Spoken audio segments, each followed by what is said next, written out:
Give the judges another shot at it? Forget about the fighters. I don't want to give the judges another shot at it. How's that? Interview, this wasn't just about one fight. Teddy Atlas made that clear. To him, the Canelo versus Crawford scorecards exposed something boxing has suffered from for decades: the aside bias, the unspoken rule that the bigger star, the cash cow, usually gets the benefit of the doubt. And no one represents that better than Canelo Alvarez, the sport's golden goose. Atlas explained that judges, consciously or not, are influenced by the business of boxing. They know which fighter fills arenas, which one brings in the money, and which one the promoters want to protect. In a close fight, that knowledge often tilts the outcome. But in Crawford's case, it wasn't even close, yet the judges still seemed determined to keep the aside alive.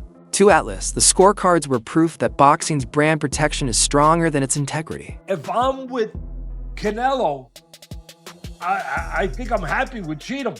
But if I'm with Crawford, I'm looking at it and I'm saying, wait a minute, hold on. This guy had he had Canelo over Bevo. No, he had Bevo over Canelo. That's why I meant to say. I'm sorry. He had it that close. How he had 115, 113. Now listen, there's another judge on this card who will be officiating this fight, Crawford versus Canelo, Steve Weisfeld, who also scored at 115, 113. I've more singled out Tim Cheatham because of the inconsistency. Because of his past record. Yeah, I didn't think Loma lost to Haney. That was one of them. I just talked about the Zoo versus Fandora, #1. That one, unbelievable. Richardson Hitchens versus Lemos, way too wide.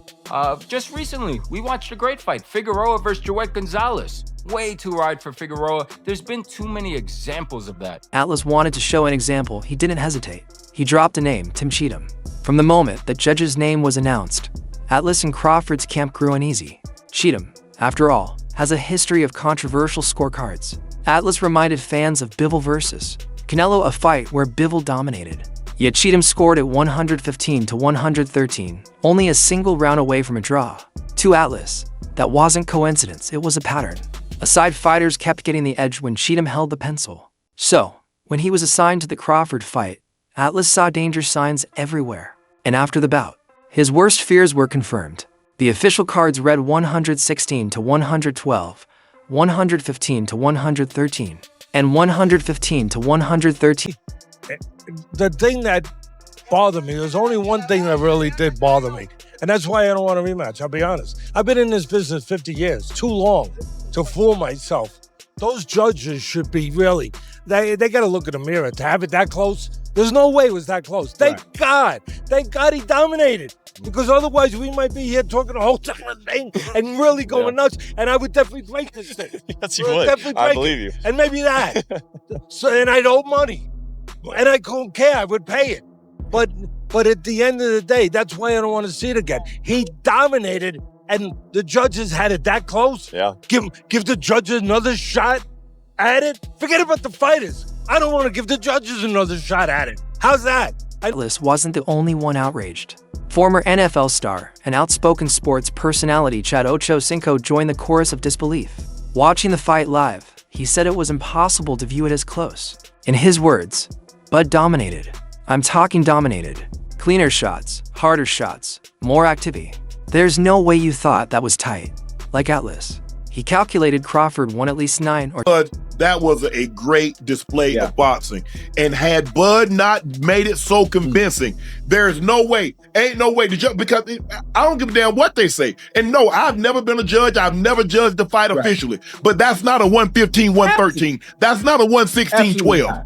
If you watch that fight, there is no way you thought that those scores were that close. Bud dominated that fight. I'm talking about dominated. He landed cleaner shots.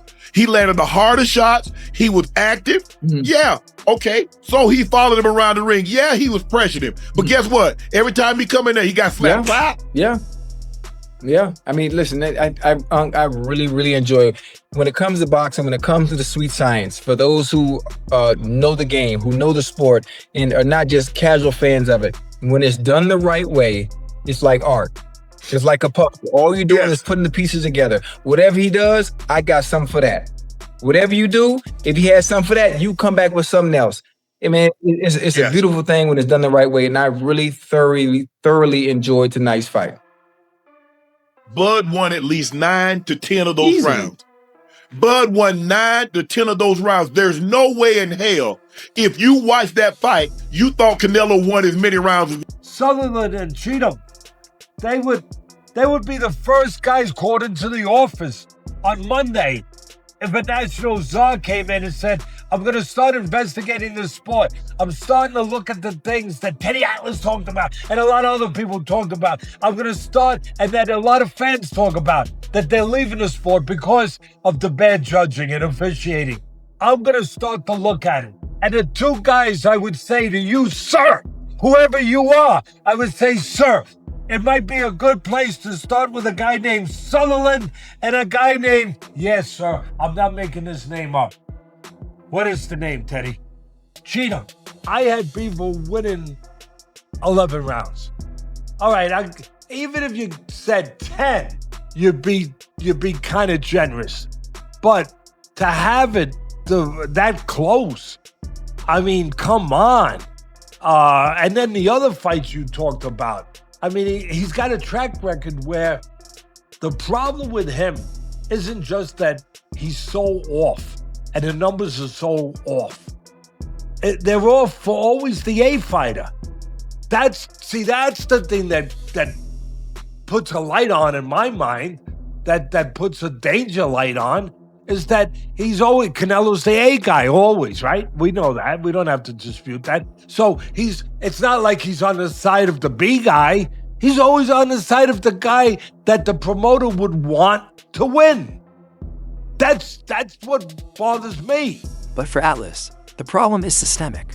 In Las Vegas boxing's capital is small, elite circle of judges controls all the major fights. It's a closed system, one without fresh voices or accountability. Promoters, commissions, and judges all know each other. They do business together. And when everyone is that familiar, Atlas argues, the lines between fairness and favoritism blur. He's called for reforms, rotating panels, more transparency, real accountability. If you got the same officials all the time, which we're talking about, you do. I mean, just look, every time there's a big fight, you got the same guys for the most part.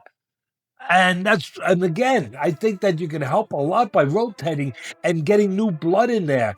And also geographically looking and saying, don't keep putting every time you put a fight in Vegas, don't put the same guys from there. Bring in guys from different locales. Mix it up a little bit, because you have these promoters that have a relationship and a familiarity where the judges are more prone to go towards them. Why? Why, Teddy? Why? Because they go out to dinner with them, they give money under the table.